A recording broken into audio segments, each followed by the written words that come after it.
So I actually forget what the title of this is, um, but Ashley proposed this idea sort of as a sweep to something that had been like sort of roiling our group, which was a debate about the New Deal. Um, and so I'm going to introduce what we're going to talk about here a little bit because it's a little outside of the grain of what I think most people have been talking about here. In that it is actually inside of the grain of like what most people are talking about in like a really boring policy circle. Um, and I think the sort of the presupposition of that is that that could be a useful counterpoint, a useful way of informing some of the more philosophical and more outre things that get discussed here. And so with that said, there was sort of a roiling series of debates about the New Deal under which I had been reading a biography I had been reading a biography of Lyndon Johnson, and I came across a mini biography within that of a man named Leland Olds, who was kind of like one of the premier early bureaucrats of the New Deal. And Olds was, spoiler alert, like a man that Johnson famously destroyed, and for naked political purposes, and colored as a communist. And in retrospect, there's a lot of people today, a growing number of people today, who sort of look at the New Deal as deeply communist and like un-American, sort of set-aside project within the American tradition. And to some degree, we are living for an era where a lot of very sophisticated people in government would like to set the New Deal aside and go back to a tradition that would have been one long line from Thomas Jefferson through Andrew Jackson and on off into the base for the future. And that sounds super nice, but it's like a little difficult for me sometimes to understand how we would have organized a complex technological society using those traditions and that sort of thing. And so after a bunch of people called me a communist and a Nazi for saying that I thought maybe Leland Old had like a little bit of good in his heart, we all got to talking, and I ended up interviewing him for the New York Times on the subject of technocracy and anti-monopoly work, which is something that Basel has done a great deal of. And he's sort of, I know this for a fact, I was talking to a United States senator this week, and I asked if he knew you, and he was like, oh, yeah, that guy. So he will protest. He will. I want that. Well, you shouldn't tweet that. So Basel may protest that he is simply a country lawyer, which is what he told me that he was. But you know, he's got a. Is yours on? So he may protest that he knows less than he does, but in fact, I think we had a really, really cool conversation, and I think what I'm going to start with is talking to him about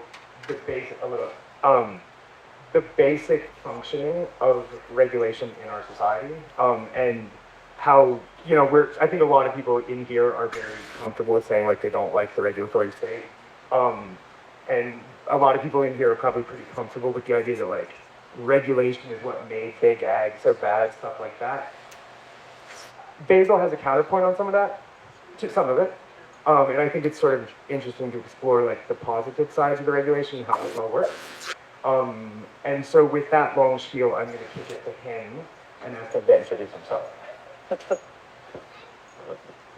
Thanks, James. Well, this does sound weird, doesn't it?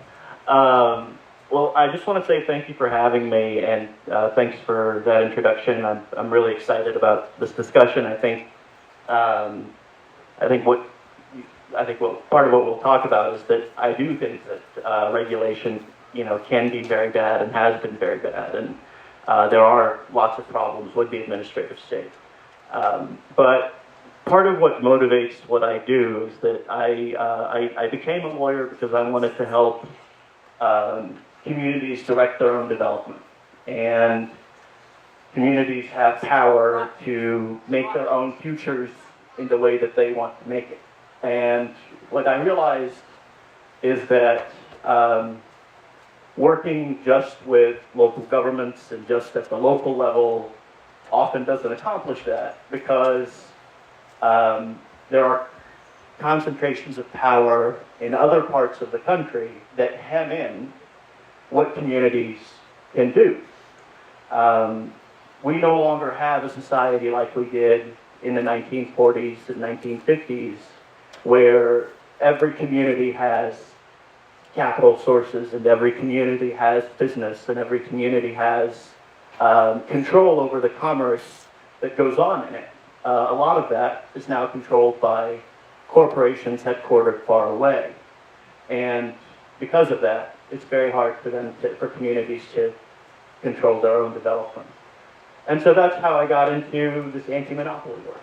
That's how I got into antitrust law, which is sort of the flip side of the laws we have to organize communities and the laws we have to empower people, to control their own destinies.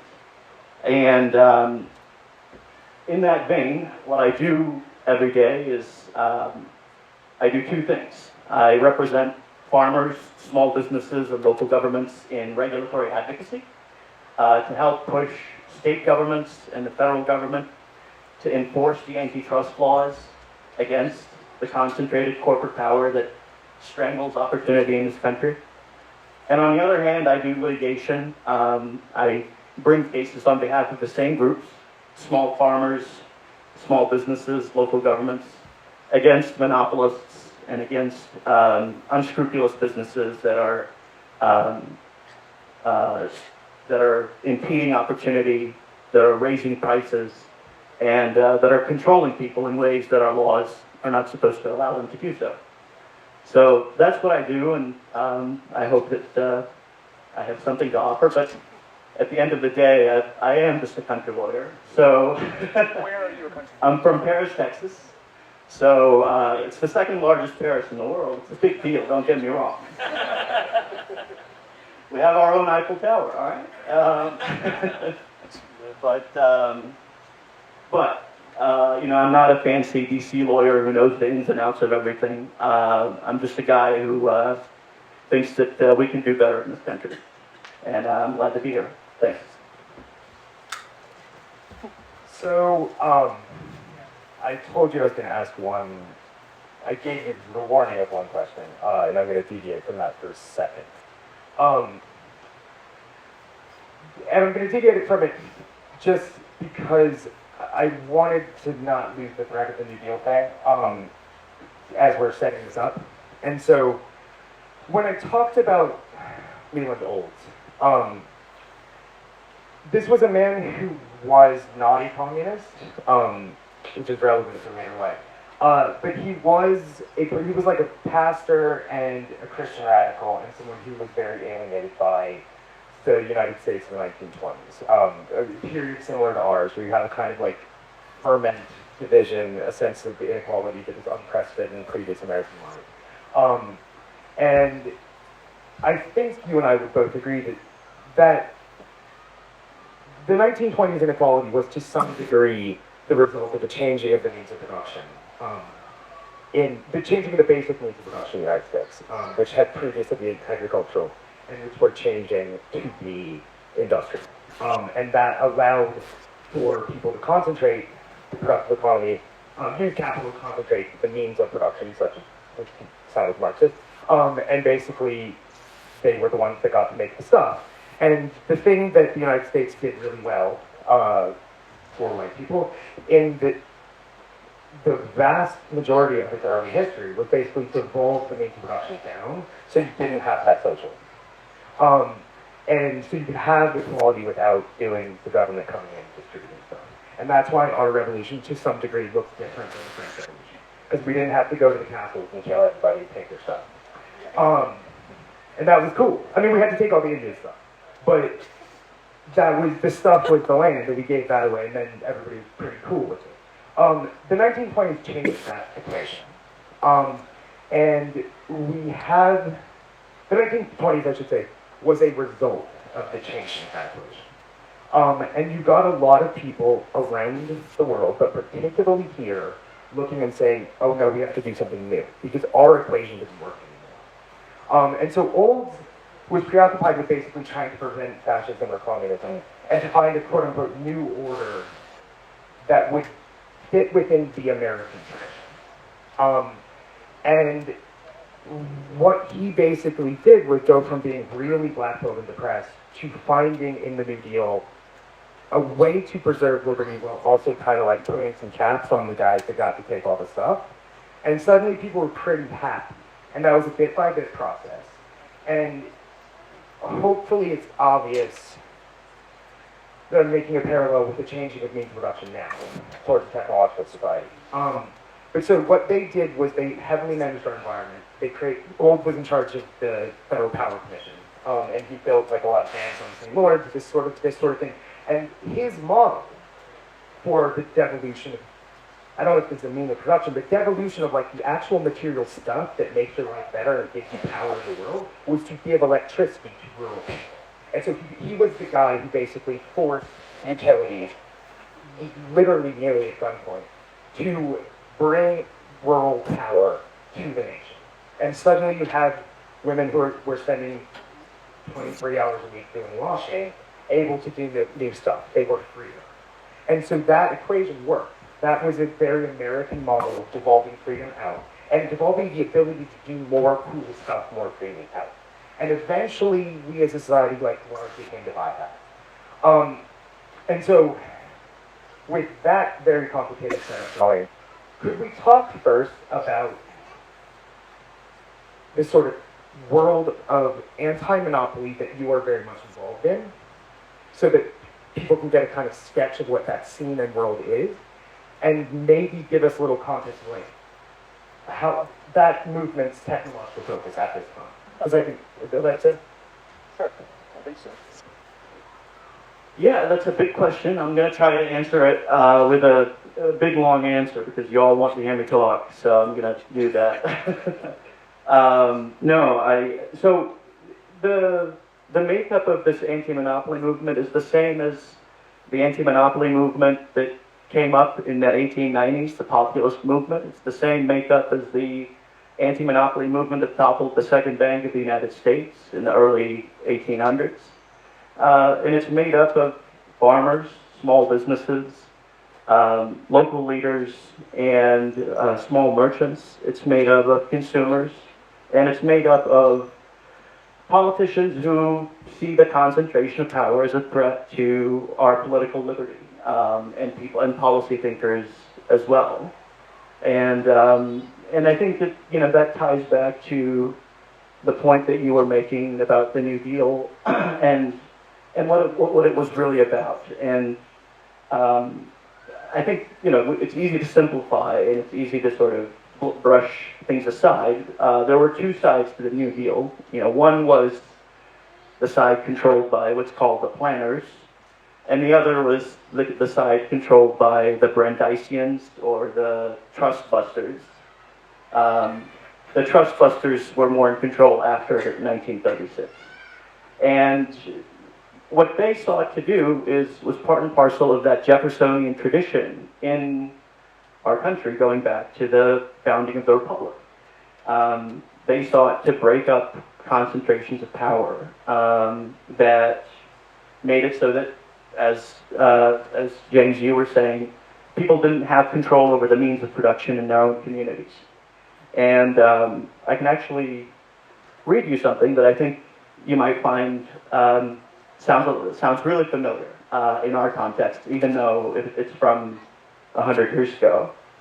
This is Franklin Roosevelt. He said, "Since the Revolution, man's inventive genius released new forces in our land which reordered the lives of our people. The age of machinery, of railroads, of steam and electricity, the telegraph and the radio, mass production, mass distribution, all of these combined to bring forward a new civilization, and with it a new problem for those who sought to remain free.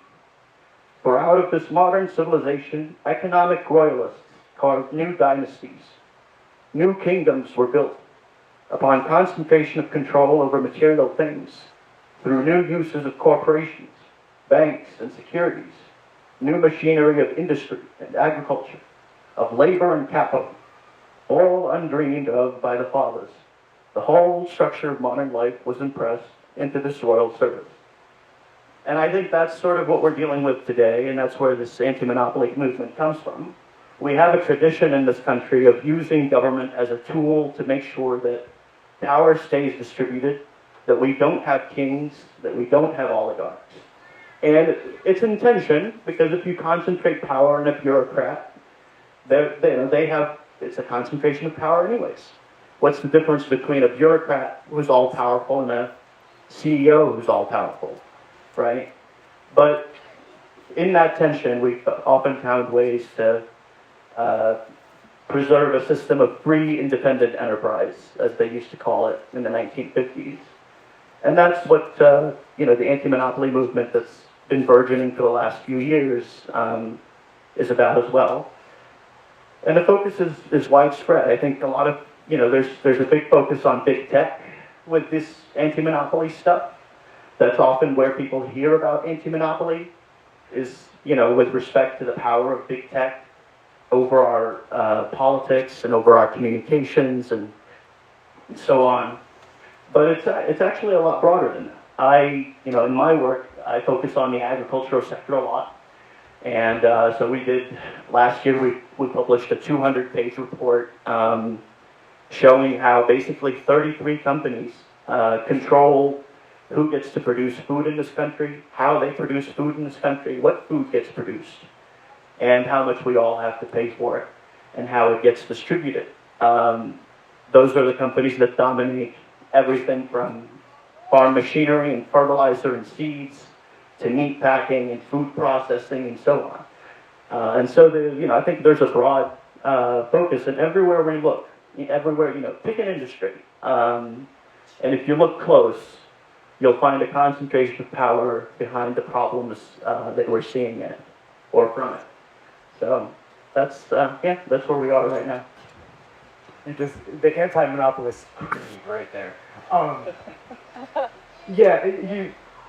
I just wanted to underline something that you said because I think it's something that,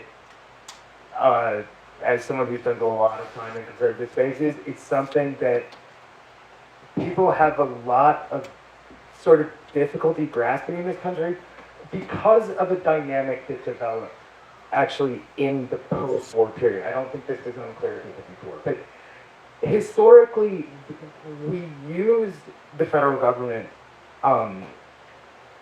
sometimes very brutally to extend liberty. We used government actually as a tool that was intended to, first of all, ensure liberty in a certain kind of like, if you don't have cops, then no one's free because the government's getting robbed. Sure, that's the kind of easy way. The other way is like, Andrew Jackson didn't really like using governmental power, but he was willing to wage war to extend those means of production. By which I mean, he was willing to clear Western lands so that people could go settle them. And he was willing to build the Erie Canal so that people could settle and bring commerce to the Great Lakes region, things like that. And so, I want to sort of underline this because in the terms of like how we talk about regulating big tech right now, which I think is kind of key to any space and group of people where we talk a lot about like technology in our lives and how do we resist the machine and all this stuff, in so much as you believe you can do that without destroying our society, then you're going to have to regulate big tech. And then we run into this nest of problems where people go, oh yeah, but then it's the government, so that's not free. And you're like, no, you're missing, this is not, that's what we always did. Hold on. And that is a line I think that got sold very effectively by business interests in the United States, in particularly the neoliberal period. And so it's not even really a conservative idea. With that all said, sorry. I'm just going to push back on something here. I think that I don't know that, especially in sort of this anti-monopoly space, I don't know that we necessarily want to regulate big tech, right? The notion that we're just I think some people, and this is pushed by think tanks that take funding from big tech. There's this idea that we should just set up a big agency. Why are you talking about my friends? Oh, I'm sorry. No, you're interesting, so go on. We should just set up a big agency, and they'll oversee big tech, and they'll make sure that big tech is not discriminating against conservatives, and that big tech is protecting us from lies and fraud online, and that big tech is doing everything that's good for us and nothing that's bad for us. And I think a lot of people in the anti-monopoly space, and I think a lot of the history of anti-monopoly thought in this country, caution against that. Because whenever we've done that, what ends up happening is the agency that we put in charge gets captured. And we tried that actually in the from the 1900 through the 1930s. That was basically what we tried to do with railroads, with telecommunications, with power utilities. We just said, we'll let Wall Street and pick winners and losers and concentrate power over these critical sectors, and we'll just have an agency regulate them, and it'll all be fine. Well, it turned out not everything was fine, and that was a big part of the reason why the Great Depression was so bad and lasted for so long, because the economy was monopolized and it didn't respond to the changes in the purchasing power of people. And we don't need to get into those details, but what we realized by the end of the 1930s is that we can't do that. We don't have the manpower. We can't resist the regulatory capture. And so what we really need to do is to break up the concentrations of power in the first place, so that these private corporations don't become private governments and don't have the power to rule over these different sectors of our economy and control people in the first place, because we're never going to regulate. So I don't know that necessarily the answer is to just concentrate power in regulatory state. It's to break up power. I'm really glad you said that. You have a deeper language for these sort of things than I do, and so I could not agree more with that. And I was using regulate there quite loosely. For people, though, just to sketch a scene here, to maybe elucidate what we're talking about and why I said, why are you talking about my friends? Right now, if you go to kind of pretty boring spaces in DC, sponsored by Y Combinator or Yelp, there's a kind of sub-tier of tech companies that are sponsoring what is essentially a civil war within the American left, where, or not even left, but within sort of elite liberalism DC stuff, where Yelp needs to get certain things that Google does made illegal so that Yelp can be found, because Google's monopoly, this is already changing because no one uses Google, but historically Google was able to leverage its monopoly in search, basically make Yelp impossible to find. And so Yelp was hey, you guys hate corporations, you want to work for Yelp? And so a lot of people who were sort of Bernie-ite populists now work for tech companies. And within this space, there's these kind of dual groups of competing 40-something really smart people who are the anti-monopoly guys, and then there's the abundance guys who are more you guys have probably heard of this book by Ezra Klein, where they're no, unleash. Honestly, I've read this book, I like Ezra, but it's hard to even caricature because it's there's not a lot of stuff there. It's just unleash stuff and then stuff will be better. And then it was a book intended to persuade a Democratic administration to be less hemmed in by regulation, which was a good idea. Now it's kind of not that relevant of a book.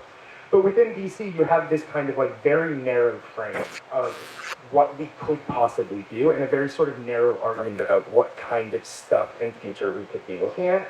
And so part of the reason I like talking to Basel is it's actually a much broader thing, and he's much as he sort of colored in, he's from an anti-monopoly movement that is sort of approaching these in both bigger ways, but also like sort of smaller scale ways as well. And it's not all just focused on tech.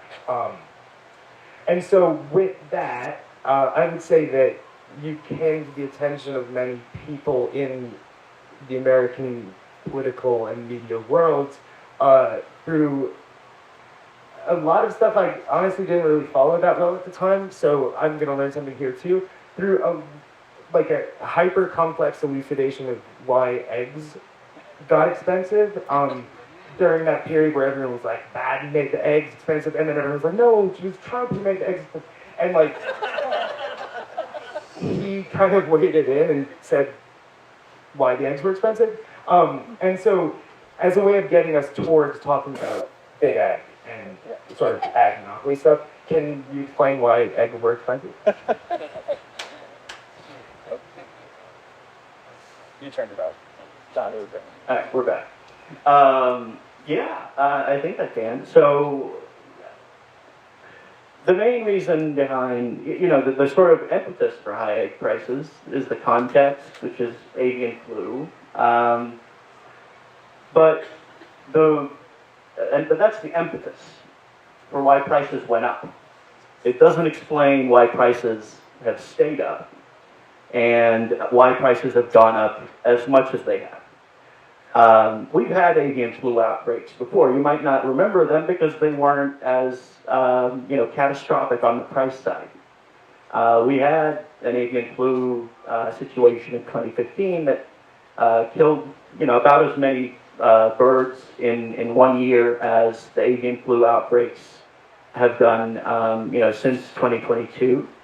And we also had an avian flu outbreak in 1983, 1984.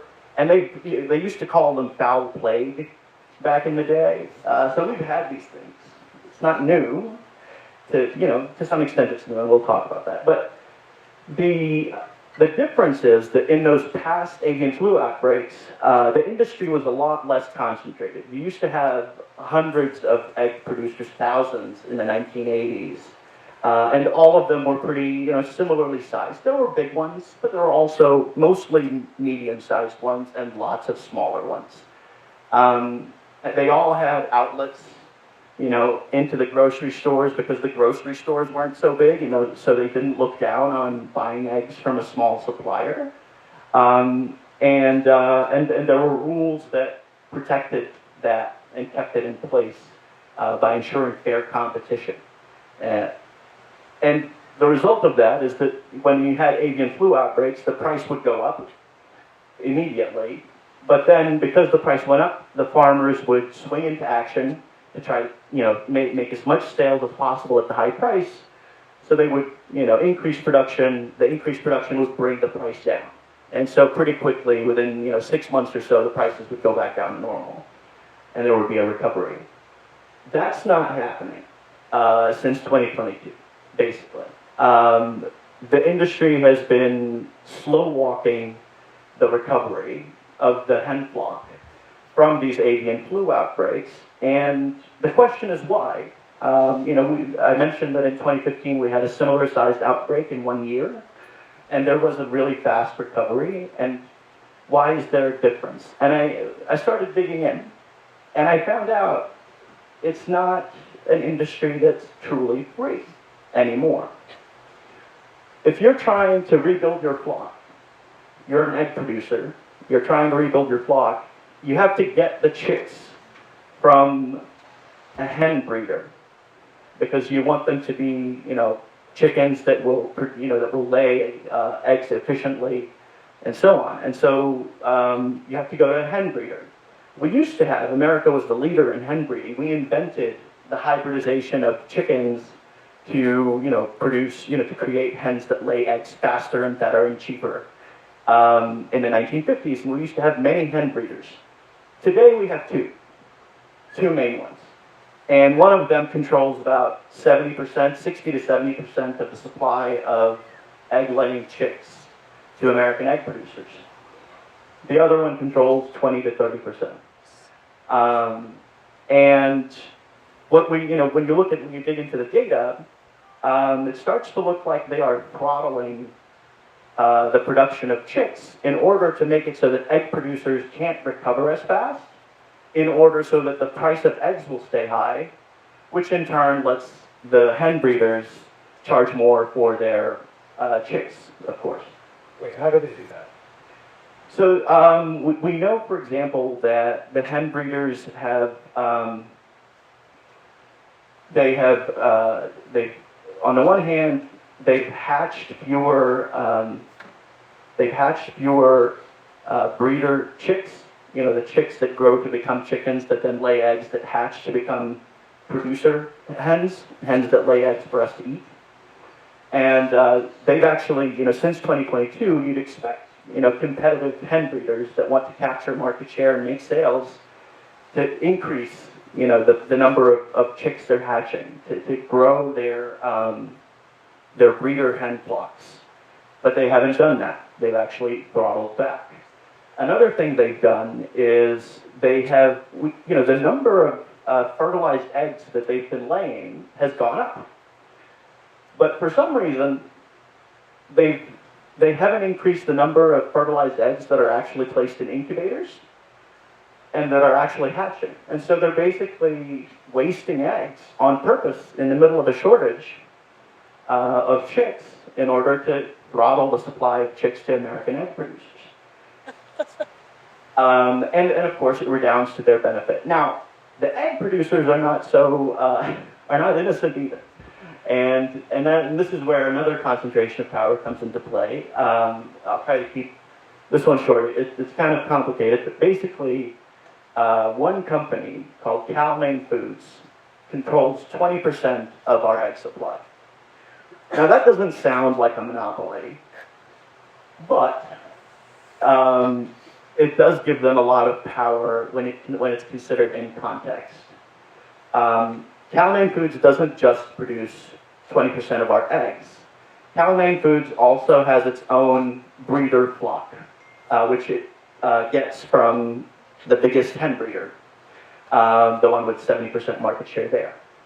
And what that means is that if Cal-Maine Foods wanted to, it could expand production really fast, faster than any other egg producer, and plummet the price of eggs. So what does that do? That makes Cal-Maine Foods the Saudi Arabia of eggs. If you're familiar with oil markets, basically the reason OPEC follows Saudi Arabia is that if, say, Mexico wanted to increase production of oil, they have to spend tons of money. But Saudi Arabia can expand production faster, plummet the price of eggs, and make Mexico's expansion, a loser. So Mexico follows Saudi Arabia's lead. And just as a matter of context, because this was coming up in the news recently, 20% of global oil comes through the Strait of Hormuz. And that's like an absolute world historical crisis if that shuts down. So keep going. But just, there's a weird thing a lot of times in the news where we get presented like with conversations about monopoly and then find these figures that, oh, it's only 30%. Well, you don't understand the power that 30% in a marketplace gives you. Correct, exactly, and we can point to other examples, but I think, but that's basically what's going on in eggs, is that the other egg producers are, too afraid of Cal-Maine, and so they follow Cal-Maine's lead. If Cal-Maine is not expanding, production aggressively, then the other egg producers are happy to sit on their, hands and not expand production as well, because they can just reap higher prices without doing anything. They don't have to expend a whole bunch of capital investments in order to expand production and make more money. And in fact, they're making so much more money that Cal-Maine Foods' gross profits, and this is, you can generalize this to everybody else, has gone up something like 6-fold since 2022. They made $1 billion for the first time ever, when they used to make, 200 million in a good year. Now they're making billions of dollars a year. So, that's the sort of thing we see in industry after industry. I can talk about fire trucks. I can talk about housing. Wait, yeah, you guys might have seen this too. He was the one who found that I don't remember the story, but he was the one who found that scandal of the one company controlling all the fire trucks in Southern California. So you might have seen that because it made news. Wait, I'll just add one thing on that, and this is something that's like that may be sort of interesting to folks who are skeptical of government. Like the things that these stories that I'm not doing anything particularly impressive. Like it's literally just Google searching. It's literally just like looking at publicly available data. The USDA had the data about the flocks of the hen breeders and about the fertilized eggs and what they're doing with them. It's just that no one bothered to do anything about it. No one bothered to look, and it really, it makes you sort of, rip your hair out, to think that eggs have been an issue in politics for 3 years, and not a single person in Congress thought to themselves to order the USDA to compile a report on what's happening in the egg industry. No one thought to go to the Library of Congress and ask for a research report on this. And it tells you something about where we are in our politics. But it also tells you that it can change because some country lawyer can do this stuff, which tells you that the government can do it, and we just need to push them to do it. yeah, he and I have actually talked about this already, so forgive me for repeating the anecdote, but I'll change the anecdote actually. Because what you're saying is actually, it goes to your earlier point, and I'm glad that you gave me that corrective, because a lot of my work, now that I think about it, actually is about the basically failure of the regulatory state in producing good environmental outcomes. And if you get into, let's say, not the deep philosophy of whether or not regulation is good or bad, but just the actual functioning of regulation in America today, it's just absolutely scandalous. Because part of it is things that you'll probably talk about more, maybe like the sort of in bed with the regulator thing, which a lot of people know about. But part of it is just like a lack of skill. And so I don't know if people know this, but there's a whole sector of the hedge fund industry, which is a kind of dying industry these days. But in so much as hedge funds still work, a lot of them are out there sort of doing the government's job, so to speak, looking for fraud. And you literally just read the 10Ks, which is just on the website. You're just like, our quarter, and there are people who bring down billion-dollar companies just by reading 10Ks, and I don't know, the SEC does so much all the time, and somehow doesn't do anything. It's just very fascinating. So, with, James, yeah, what's a 10K? a 10K is the annual report, where they have, you're legally required, this is very funny, you're legally required to, tell people if you might have done something wrong. And companies will do that. They're legally required to say, well, there's this risk to investing with us. And what's crazy is, no one reads them, so they don't matter. And so there's a lot of stuff you can just find in there. And that is, in fact, this is the anecdote I was talking about, the Big Short guy, Michael Burry, who, you guys see in the movie and stuff, his game was just reading 10Ks. And he got a huge amount of edge on that, because he just knew more about how companies work. He wasn't even shorting it. So, I was going to say, what? Oh, I was going to say, so actually, to take a kind of big picture framing here, I'm sure that if Peter Allen's thing hasn't changed, I know people have talked about meat packing already, so we can skip that. Assuming you guys went, and if you didn't, you should have. But Shame on you if you haven't. and correct me if I'm wrong, but the way I see monopoly and concentration of power within the broader agriculture system, which is one of the farthest reaching systems of power, literally in the world, in so much like America, is a concentration of power. So, our land use is dictated by how our ag system works. You guys look at this. Our bodies are dictated by how the system works. And I see it as sort of a cartel of the meat packers and then a cartel of the chemical and ag companies, which are similar but separate. And that's probably as far as I should be speaking on that. But can you describe the chemical and ag companies and their relationship with government? That's a big one. I can try. I think I can tell you about the big problem and the specific problem of the chemical industry. Um, it's we talk about the monopoly problem in agriculture with respect to these sort of the central industries: meat packing, seeds, pesticides, farm machinery, etc. But it's actually like even worse because every part of like the supply chain that leads into these industries or that's around these industries is pretty highly concentrated. So so with respect to with eggs, for example, there's concentration in like incubator machines for eggs. So and the same thing with grain processing. It's hard to get the machines that you need in order to process grains of different kinds. And it's the problem is similar in the chemical industry in that this concentration entrenches a very particular mode of production and entrenches very particular crops. We have because we have basically three companies control the production of seeds for particularly grains and oil seeds, but also seeds for other crops as well. And them, Bayer, Corteva, and those are the two big ones, really.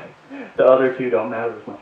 But then you also have on the pesticide side, it's actually the same companies. Bayer and Corteva are the two biggest pesticide manufacturers in the country. They are outgrowths of a series of mergers in the late 2010s that combined Monsanto and Bayer, that combined DuPont and Dow Chemical, and it created a concentration of power over not just the production of these things, but also the IP behind them, which is making it very, very difficult for anybody to try to even recreate the wheel on developing GMO crops, on developing even hybrid crops, just like straight hybrid, no genetic manipulation crops.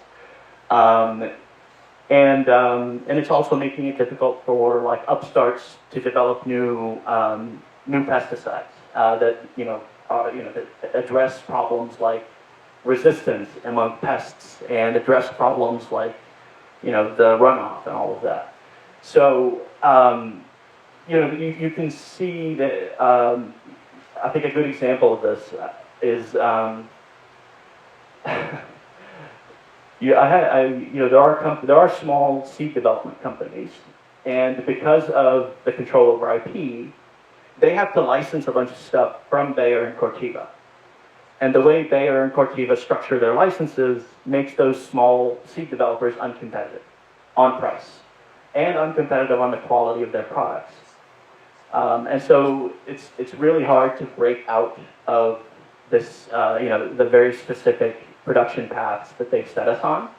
And those are basically focused on corn and soybeans. They're not even as focused on wheat, which is why wheat has been declining as a crop in the United States, because they're not investing in seeds, in wheat cultivation and wheat seeds. And so it's sort of it can get too in the weeds, but the basic upshot is that aside from the USDA's subsidies and government intervention and how they sort of steer the incentives toward farmers producing corn and soybeans, we basically have an industrial structure that makes it so that it's very hard to break out of that, even if anybody wanted to. Even if the government programs went away, it would be extremely hard, if not impossible, for a farmer to start producing different kinds of grains than corn and soybeans, or to start to switch to producing other crops for various reasons. Thank you. That was I wanted to make you do that. But so I'm driving here towards something, which is that in so much as sort of the theme of this thing has been sort of when we're talking about like what is the machine and things like that, right? There's sort of spiritual conception, and there's a kind of like how do you develop a certain kind of personal agency for you, yourself, your family, this nation, to have the sense that like you can do stuff again, that you're liberated from these concentrations of power, from these governmental systems, from the technological systems, all of this, right? So, in so much as you're going to do that, you're probably not going to, how to put this? It is going to be very difficult to like liberate yourself from your life, right? And so I like often when we do this stuff, like I try to like live with tech rather than like rant against it. And so one of the quite obvious means that actually has been embraced at the highest levels of their politics recently, of sort of like redeveloping a sense of like having the main corruption within your hands, having a sense of agency, is like actually literally being able to have land and do stuff with it, which has become very, very difficult in the country. And one of the reasons is what he just described. The other of the reasons is the assetification of, you know, of assets like land and houses created through systems that we're not going to get into today, but we'll do a that episode next time. And so, with that in mind, the Maha movement was actually a very successful, at least political project in sort of advancing this kind of idea, right? And like, in so much as you're going to have a Maha thing happening within HHS, Health and Human Services, that is, to some degree, by definition, an anti-monopoly program, anti-concentration of power program, because you are, I don't really know anything about drug policy, but you basically have to take away the concentration of powers within the pharma and things like this, right?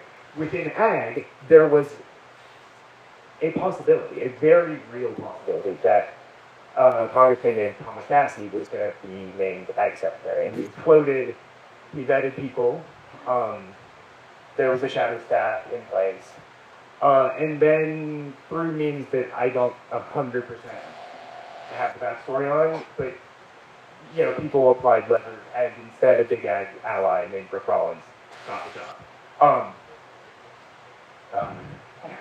Sorry, I thought you were yelling at me for.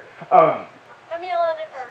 And so, actually, so Julie, a crypto investor here, is kind of, she should really be up here actually, because Massey is an off-grid farmer who basically is like, get rid of the systems and stuff, and I'll be fine, and this will all sort of itself out. Which is actually kind of similar to when I was talking about the Fed.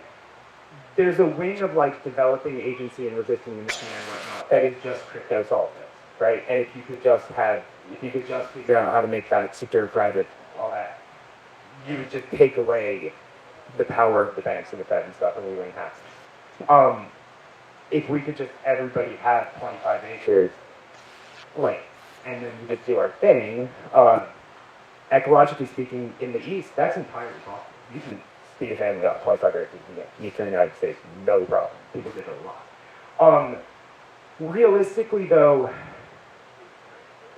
this Massey conception creates problems because he's a libertarian and he's kind of like, just don't do the systems and then the systems will solve themselves.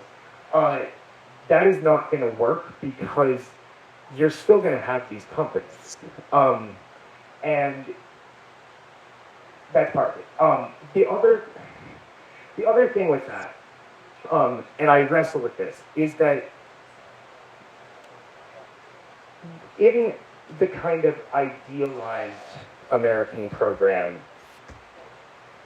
you have to be a very sophisticated person to do what he's doing right now, even if you remove all of those laws to it.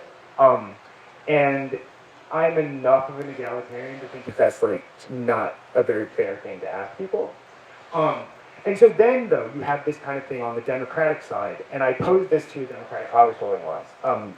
So he was very into like Jeffersonian politics and small farmers and stuff. And I said, so what would you do? What would you do that is different than Thomas Mass? Because, okay, you don't like libertarians. What's your plan? And it was like, that's science. So they talk about what you're talking about, but then they don't really, it's too big, right? And one of the things that I like to encourage in these conversations is like, if something's too big to fix, then forget it, we shouldn't be talking about it. But I also don't really think that's true. Like, we're just ending federal agencies to left and right now, so that you can do stuff. So what would we do? You don't have to answer that. But no, actually, you can answer it more philosophically. So you're describing, actually, I'll put it this way. You're describing concentrations of power at virtually every level of our society, right? So short of having a guy going in concentration, bam, like, what do you do? I can answer on both levels, I think, to some extent.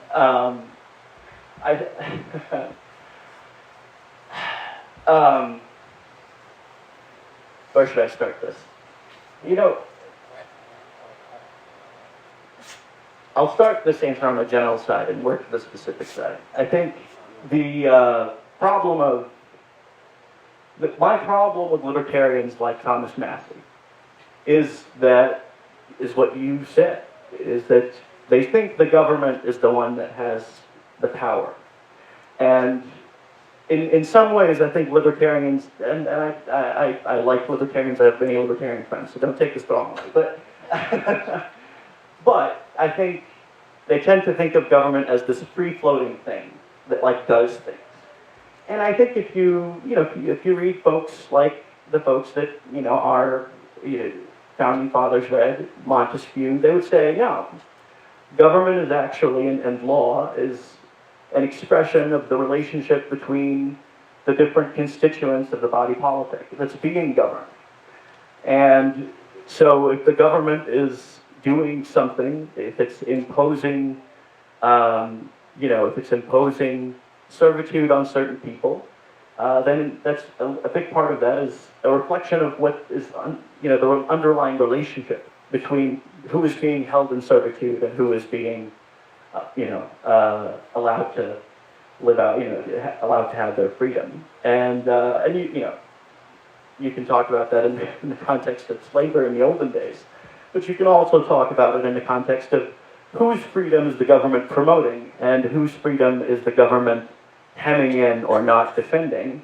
And I think in the last 40 years, the government has been very concerned about infringements on the freedom of monopolists and capitalists and and corporations and people who have power to do what they want with that power.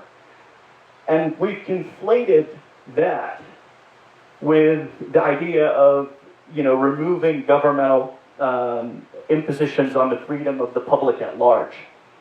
But that reminds me of something that Abraham Lincoln used to say before the Civil War. He used to say, it's true that we all declare for liberty, both people who are in favor of slavery and people who are against slavery. But just because we all declare for liberty doesn't mean we're all declaring for the same thing. Some of us are declaring for liberty for people to do with their lives what they will. Others are declaring for liberty for some people to do with others what they can. And that, I think, is sort of what we have to think about in order to solve the problems that we're facing today with private power. I do think that someone like Thomas Massey, the great thing about Massey is that he's the real deal. He's shown that time and again that he really believes in what he believes. He really believes in freedom. But the question is he willing to use power to make sure that people are actually free from the restraints that are imposed on them, not by government, but by private institutions? And that's where, a trust-busting agenda comes in. I think I'll actually give you a historical example of this, and you can tell I like reading things, so I'm going to read one more thing for you here. This is from a hero of mine. This is from a guy named Robert Jackson. He was the chief of the antitrust division in the Franklin Roosevelt administration. Then he became Solicitor General, then he became a Chief Justice, then he prosecuted Nazis at Nuremberg. All around great guy. He said this in 1938 to kick off the biggest trust-busting campaign this country had ever seen. He said, our solution of the anti-monopoly problems must be in terms of our ideals, the ideals of political and economic democracy. We want no economic or political dictatorship imposed upon us, either by the government or by big business.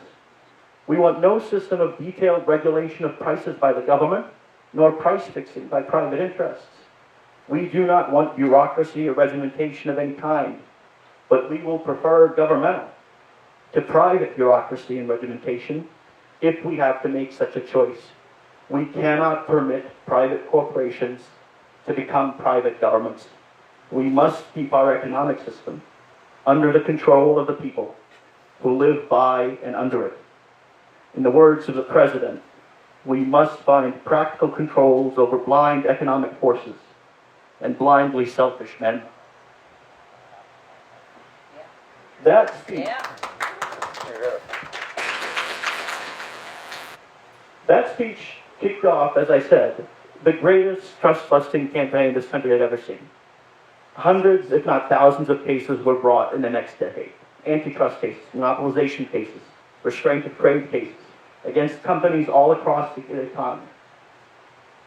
Decrees were imposed to break up companies, to force the licensing of hogged-up intellectual property so that small businesses can participate in innovation.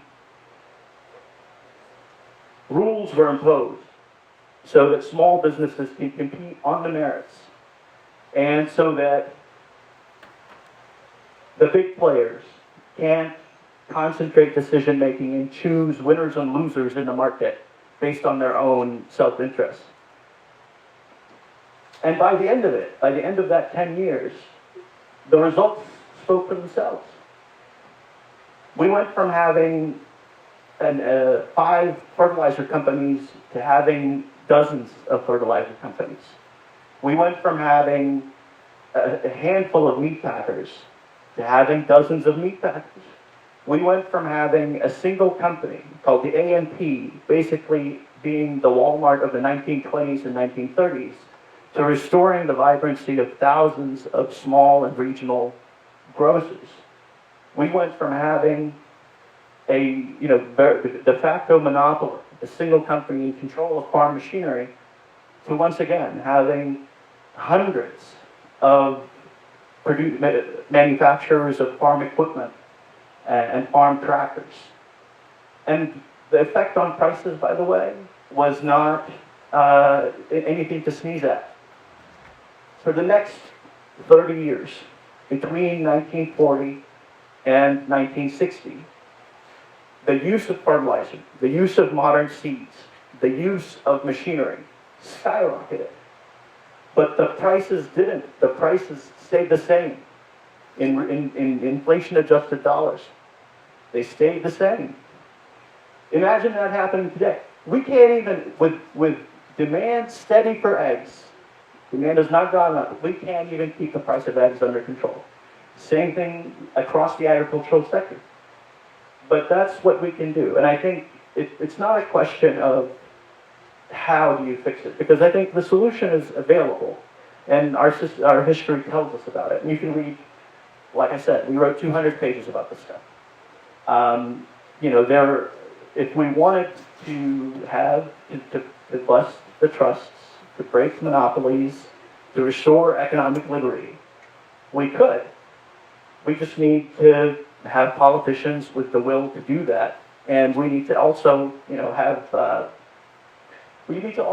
some faith that if we spend money on the government to do the right things, like breaking up big companies, that it will actually do so. And that's my agenda, I think. A country lawyer prepared Texas, ladies and gentlemen. I'm just going to tell you. I thought that was really nice, and I thought that was a really cool perspective to bring into a space like this, because we actually don't talk about this stuff that much. And I'm just gonna add my own closing thought, which is,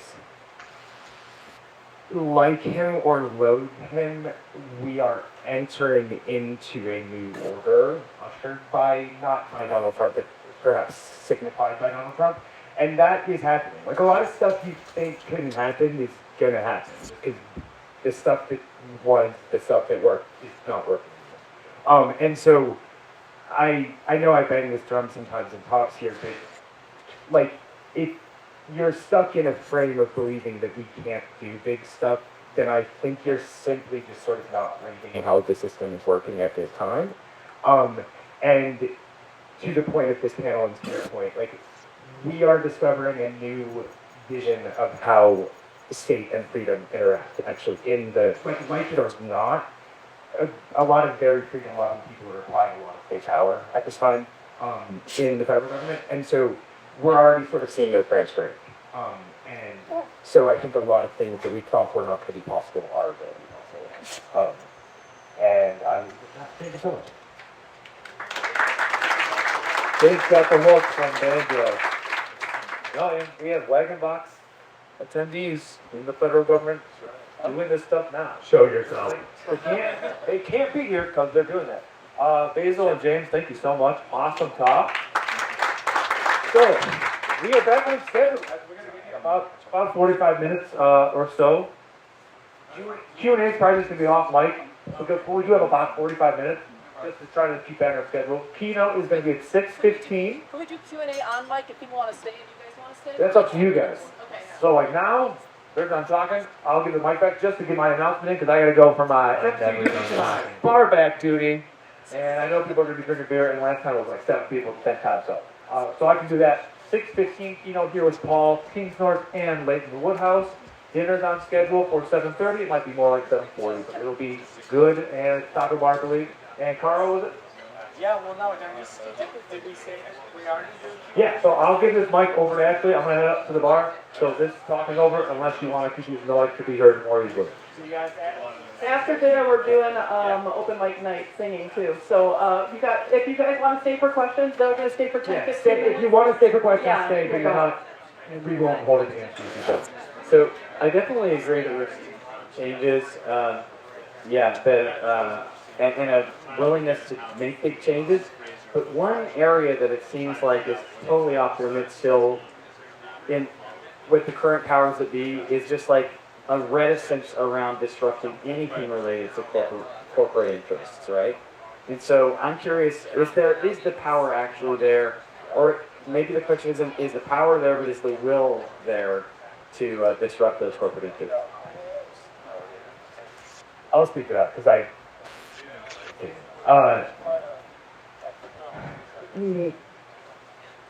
okay, there's 2 ways of looking at it, right?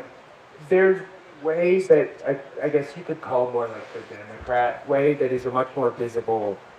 I'm gonna do a little. I'm gonna do a little sort of. My battery might be down, but like pro-Trump propaganda, just to explain sort of how they would think. And they think that what enabled the vast concentration of like essentially power within the financial, real estate, fire industries, insurance, was a kind of top-level macro decision about how we would structure and fund our government. And so they sort of see this whole system as by default benefiting them, because the way that we, especially after the Cold War, fund our debt-ridden government is by debt spending and attracting global capital, the NASDAQ and Treasury. This gets like super complicated, but the long and short of it is like the debt-ridden American consumer finances the rest of the world. Trade flows, these come back. Historically, the Treasury, that's what everyone talks about. Now, it's not even that. It's like it sits in our equities markets, and our system is literally designed to just draw Chinese capital on the map. And like, yeah, that benefits corporations. There's no regulatory thing that is big a problem as that. And so if you're gonna go and try and say like, to help the American productive economy, lower our dollar, give people the freedom to not literally have everything around them increasing in price by 5% every minute. And to do that, I'm going to harm the 7 biggest like companies in the world, which for some reason are the largest store of value in the whole world for no reason. They're not worth the stuff that they're. The reason that they're worth all that stuff, people are on CNN or CNBC every night going like, it's so weird, like the price to earnings ratio of these companies doesn't make sense. That system was rigged under us. And so like, if you want to be serious about this stuff, you need to actually get in there and do something about that. And like them or hate them, the Trump administration is telling Chinese capital, it's telling Chinese capital to leave. So, you know, I'm not, are they gonna, I've been very disillusioned by other things, right? Like, I can tell you personally, like, the biggest forestry companies in America are just, right now, like, riding the like, the biggest, their water policy in California, which the feds control on us, like, is just big ag lobbyists. That's all true. That's all completely true. But there's a degree to which, like, you're not, and I say this to Democrats a lot, like, you're not going to seriously regulate yourself out of a problem that is designed to funnel money to the largest companies in the world. You have to change that system. And no one is doing that except, weirdly, like 7 people in the Trump administration, and then they kind of talk her out of it. So, but, like, that is what we're living through right now. And that is a very good thing for normal people. It's a good thing for the world. And, like, you should hope that we do trade wars. Like, because that's what these are about. They're not about, like, are we going to make a factory in Arizona? And so, bought and sold by corporations, yes. Not resisting corporate interests, more complicated. I'll add something to that. Just quickly, I'll add a couple things there. One more hopeful, and well, both of them are more hopeful. I think the system of of financial engineering that that James is talking about, that was set up in large part in the 1970s, in the wake of stagflation. And a big part of the reason we did that is because we forgot the anti-monopoly tradition. Something happened, and we stopped thinking about monopoly as a source of inflation, as a source of production problems, and as a source of distribution problems. And in fact, if you look at the underlying data, you find out, oh, did the price of oil go up because Saudi Arabia imposed an embargo? Or was it because the few large oil companies we had allowed to concentrate the refining of oil in this country at that time had spent years underproducing, under-refining, and underdeveloping their capacity, and then used the embargo as an excuse to raise prices, even though they had stocks of oil that they were not using and refining. And there's actually, there's a whole literature about this that came up in the mid-1970s about stagflation and monopoly power, talking about this, but for whatever reason, our political leaders ignored that and refused to address that part. Sorry, go ahead. No, I have to speak to that now. Because all of that is true, but it's missing the people. Which is that, I wish that I had thought to do this to wind up the talk. Leland Olds, the guy I started this thing with, was forced out by Johnson, despite the fact that everyone in our government knew he was not a communist, because the progenitors of Kellogg, Brown, and Root, the Brown brothers in Texas, wanted to, it's literally called the Big Inch and Little Inch. They wanted to be allowed to, I forget what it was, these 2 pipelines we did in World War II, and they wanted to make more money than, those things didn't work under the prices that Olds was allowed to sell. And so they basically bought and sold wind and developed the portion out. Why did that work? Because the Kellogg, Brown, and Root was so key to our Cold War military structure that you could not mess with their interests. And after 1971, when we went off the gold standard, because we could not finance our government, because we had to finance a Cold War, a lot of things got brushed out the window. So you'll see that the New Deal order really, it didn't pass with Johnson, it passed with, sort of messy Carterism and then Reaganism. And that was basically because we designed a financial system that allowed us to fight a Cold War, which we won, and we didn't change it. And so we kept debt financing everything without an exigency to do that. And that is why everyone's so mad, because you're all being punished and fighting financial war against a power that doesn't exist. And our military power is set up against it. Everything is just wrong in the government. And we are undergoing a 30-year plus process of unmaking that. And, like, weirdly, that is the story of why the regulation didn't happen. Because you could just go and say, no, you can't mess with corporate interests because we're nobody's the culprit. And I'll just add one thing, and I think you're right, and I can give you a funny anecdote that ties in with some things that are happening today. After Watergate and after Nixon resigned, you had this massive election, massive Democratic wave, and something like 60-odd new Democrats were elected. They were called the Watergate babies, and they sort of like this. Came in wanting to topple everything in Congress. They were new. They were all young folks, who came of age in the 60s and so forth. And so they wanted to, rail against the establishment, right? And the issue is that because they were new, and because we had this error in transmission, where like the ideas that in the New Deal and from before, the Jeffersonian ideals, didn't transmit.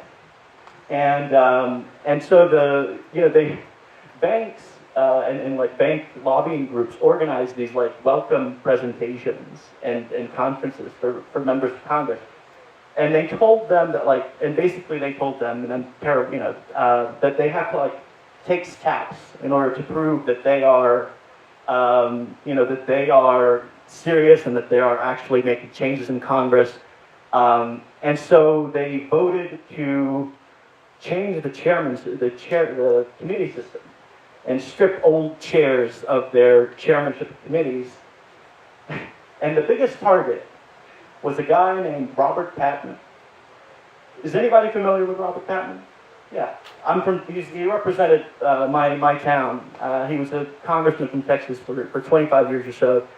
And he was the anti-monopoly leader during the New Deal. He passed the laws that made it so that the AMP had to compete fairly. He passed the laws that made it so that small businesses could compete. He passed the laws that motivated this trust-busting campaign that I talked about. And he was a critical factor in passing all the laws that restrained banking so that we didn't have financial crises and so that banks supported industry instead of controlling industry. And he was the guy that they decided to target because that's who the lobbying groups pushed them towards in ways that are not, in ways that are not necessarily honest. And this doesn't speak to the motivations of these guys, but it does speak to something else, which is that we forgot. We just kind of forgot our tradition. We forgot how to think about these things, and that gives me hope because I think it tells us that if we remember, we can do things. And I think the experience of the last few years in particular speaks to that. Even in a time when power is concentrated, here's what happened in the Biden administration. And I think most of the Biden administration was trash. And I think most of the Democratic Party is trash. But by some machinations by Elizabeth Warren, Joe Biden appointed 2 true believers to the antitrust agencies. A lady named Lena Khan to the Federal Trade Commission, and a guy named Jonathan Cantor to the Department of Justice Antitrust Division. And even though those agencies have a total amount of funding of $1 billion out of a $2 trillion, $3 trillion budget, these agencies get $1 billion and they can barely spend it. They were able to bring monopolization cases against the biggest companies in this country, right? Google, Amazon, Facebook. And they're in the process of breaking them up, assuming the Trump administration doesn't, put the kibosh on that. They also brought monopolization cases against pesticide companies and against powerful companies in housing, and against all kinds of concentrated industries. They didn't have a chance to follow through on it. But it does show that, you know, it gave me back the confidence that it's really true. A small group of committed citizens can make a change, and people who love their country can make it better. And I think we still can do that. I think we just, and we're in the process of doing it. I think we just need to help people in politics believe that they can make change, and to find the tools that we've used in the past to make that change. So, yeah, so, kind of at the, following up on what you just said about how to help. Okay, so go to the eggs, and suppose you got a congressperson to write USDA and say, hey, look into this egg thing, we think there's, Just got over. well, no, they don't listen to me, I know that.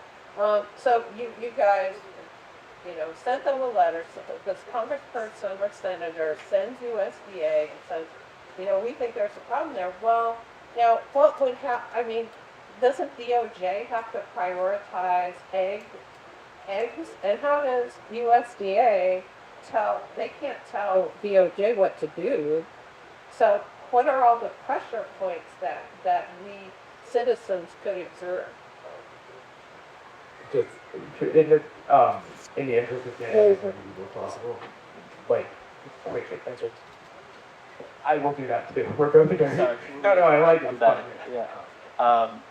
Yeah, sorry for my lengthy answers, but I'll keep this one short. I think if you, first of all, I think the Department of Justice Antitrust Division is interested in enforcing the law, even under Trump, and maybe not as much, but they're interested. And I think people, you know, don't realize how much they do listen. And if you do organize, you know, a letter writing campaign that sends 1,000 letters to the Department of Justice Antitrust Division telling them, you know, enforce the antitrust laws against the egg companies, I think they'll take that, you know, I think they'll start thinking about it. They are actually already investigating the egg industry, and you know, hopefully they'll take action at some point. But I also think that you know, another thing you could do is there are, you know, there are groups and also, well, I'll put it this way. I would also bring it closer to home. The states can do this work just as well as the federal government. You don't need DOJ. You need your state AG, your state attorney general. They can enforce the antitrust laws. You know, you could try to exert influence on them in the same way that, you know, you try with every other politician. And finally, I'll say that, you know, there are groups working on this stuff. And, you know, Farm Action in Agriculture, American Economic Liberties Project in DC, you have groups that are working on this in different sectors. And they do you know, they're doing the work of helping the government and politicians understand the problems and come up with strategies to tackle them and develop the confidence to tackle them. 4 years ago, we didn't know about all these problems of monopolization in agriculture. Now we do because Farm Action will work. And so I would say take a look at those groups, see if you can support them. You're gonna have to be back on stage when we talk with the head steam out of it. Asking up what another question? I'm just gonna show them that. Okay, yeah. Yeah, I mean, I think most people want to hear from them, probably. Okay. I encountered an idea recently. I'm curious for your thoughts on. The idea was that American monopolies are in a symbiotic relationship with a foreign policy blog, who sees monopolies as a vehicle for exerting power for American empire. Can you comment on that? I said they were going to be short answers. Yeah. Like, where did I start? Okay, yeah. I was sitting here fuming that I didn't sort of talk about that. Yes, that's true. And this long, short, top level, look, like, I don't know all the stuff, you know, but I'll tell you that at a very top macro how our state functions level, like, if you want it to be legal to do a monopoly, then you should be vital to our foreign policy interests. And if you don't, like, so look, he just said it, and I was thinking about this. It's so interesting. They're going after Google now, right? Look and see how they treat AI.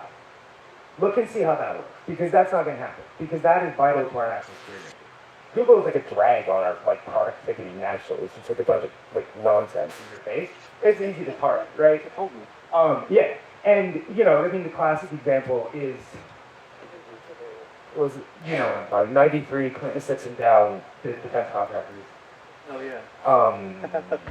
Anyway, there's a name for it, but they in 1993. It's called the Last Supper. The Last Supper. For the defense contract. The federal government mandated that we create 5 really inefficient defense contractor monopolies because they were very excited about how this would work, but there were 51 defense contractor primes, and they said, no, we're going to make it. We're going to get this down. We're going to slash defense spending. You can see now how that worked out. Now, what is amazing is now at the highest levels of American states, because Boeing can't build something for less than 15 years and $60 billion, they're like, we have to break up the concentrations of power, right? So that's just how this works, right? And then you can go to a higher level of in the example I gave, I would say that a more sophisticated version of understanding why Lehman was fired is not Kellogg, Brown, and Root runs the government. It's that CIA, NSA, there's a certain way that there's certain things. If the very, very tippy top of the guys want to do something, then that's going to happen. You're going to figure out a way to make DOJ do that real quick. And so it's not just like the billionaires run the government. Like, there are people who are more powerful than the billionaires.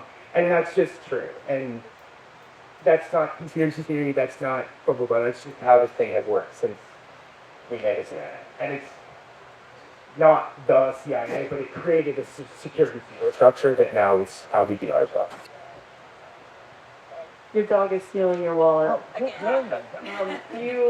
want to take another one or you want to take a break? No, you keep going as long as. Sure, I'll take. Is there any Any questions? Or we want to take a little, we're back here in 20 minutes, so we should probably all stretch our legs. How about another round of applause for James and David? Thank you.